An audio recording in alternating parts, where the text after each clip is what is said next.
مبين صدق الله مولانا العظيم رب زدني علما رب اشرح لي صدري ويسر لي امري واحلل عقدة من لساني يفقهوا قولي সর্বপ্রথম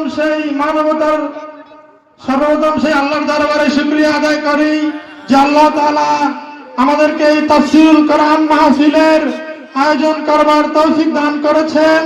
সেই জন্য সবাই দিল থেকে শুকরিয়া আদায় করি, বলি আলহামদুলিল্লাহ। তারপরে সেই মহান মানবতার মুক্তির দূত হযরত মুহাম্মদ সাল্লাল্লাহু আলাইহি ওয়াসাল্লামের প্রতি সংক্ষিপ্ত দরুদ পাঠ করছি। যে মহান আল্লাহ, যে নবীকে সৃষ্টি না করা হলে কোনো কিছু সৃষ্টি করা হতো না। সকলে বলি সাল্লাল্লাহু আলাইহি ওয়াসাল্লাম।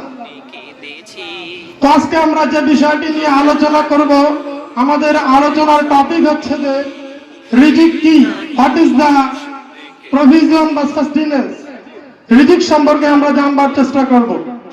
কোরআন এবং হাদিসে রিজিক সম্পর্কে কি বলা হয়েছে সেটা সম্পর্কে জানবার চেষ্টা করব।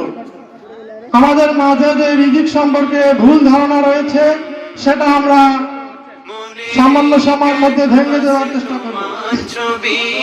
তো রিজিক হচ্ছে আরবি শব্দ,